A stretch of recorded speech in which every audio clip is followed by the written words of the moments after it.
Thank you. I would like to issue a press statement on the state of security ahead of the SADC summit. Fellow Zimbabweans, we are delighted to address you today on the backdrop of ongoing activities around the hosting of the 44th SADC summit. We continue to enjoy peace and tranquility in the country as visitors troop in. Yesterday, the head of state and government, His Excellency the President, Comrade Dr. Emmerson Mnangagwa, officially opened the 7th SADC Industrialization Week, which has recorded significant interactions by regional industry captains. We take this opportunity to applaud the local industry players, both in the formal and informal sector, for their dedication in making the week a success.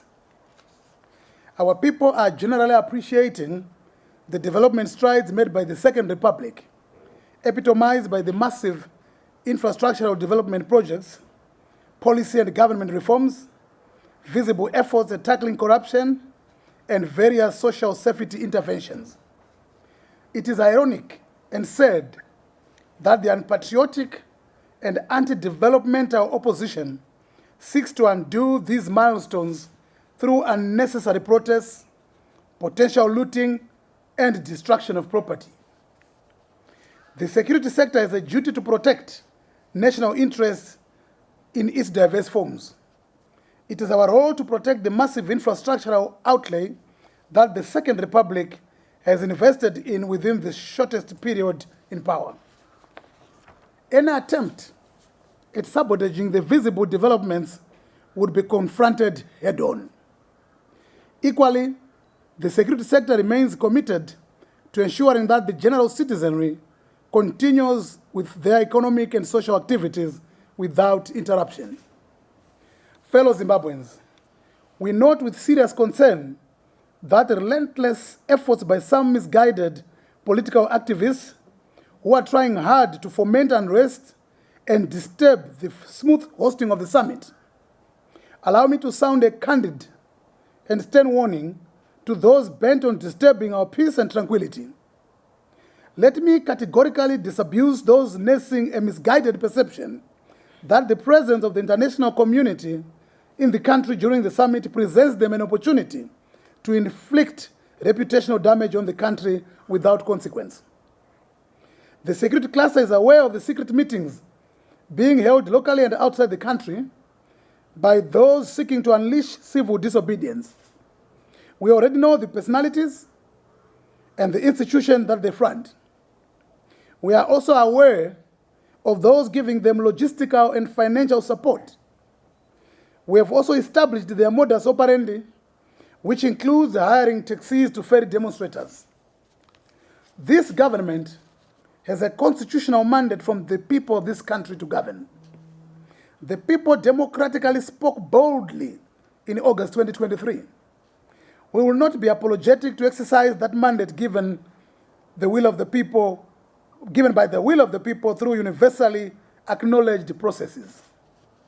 It must be recognized that those pushing for the protest did not exploit internal legal remedies to their purported and imaginary electoral grievances. They instead think that political power can be obtained undemocratically and unconstitutionally. Adequate measures have been put in place to account for and rein in anybody seeking to disturb peace for whatever reason, including the misguided view that only them and their leader should lead government. They are an unashamed, power-hungry group. Fellow Zimbabweans, esteemed guests and visitors, while the freedom of expression is a fundamental right, it is paramount to observe that your enjoyment of that freedom should not be at the expense of the freedom of your fellow citizens. Section 86, subsection 1 of the Constitution of Zimbabwe provides that the fundamental rights and freedoms set out in this chapter must be exercised reasonably and with due regard for the rights and freedom of other persons, unquote.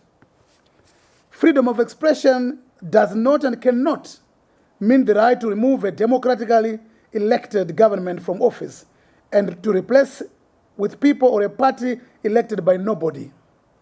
Historically, the opposition has never held any peaceful demonstrations. It is indeed disappointing to note that misplaced priorities of sections of the opposition who are agitated to stay civil unrest at a time focus should be on hosting the summit. The timing of the push for demonstrations is not surprising. It has historical footprints. We have always witnessed the penchant to mobilize for demonstrations around regional and international events. This SADC summit was therefore not going to be an exception. It is clear that the organizers seek to provoke a heavy-handed response from government, which they assume would attract global attention and put Zimbabwe on the spotlight. We have been through such episodes before and are prepared for the same. The attempts at rendering the country ungovernable would be met with befitting responses. Let those seeking to create an atmosphere of despondency among peace-loving citizens be warned that such antics will not be tolerated. Fellow Zimbabweans, we assure you all that peace and security is guaranteed. Spoilers and anti-development-minded forces shall be dealt with decisively. We call upon the nation to ignore the numerous misleading social media messages from opposition quarters. We will go after those pushing for lawlessness and allow the law to take its course. This country has adequate laws to deal with those bent on lawlessness. May I also assure the nation that apart from guaranteeing territorial safety, government is seized with championing food security. A number of processes have therefore been put in place to make sure that no one dies of hunger. The security machinery is on the ground to guarantee peace, law, and order, and ensure that progressive Zimbabweans can continue with their day-to-day activities without hindrance. I thank you all.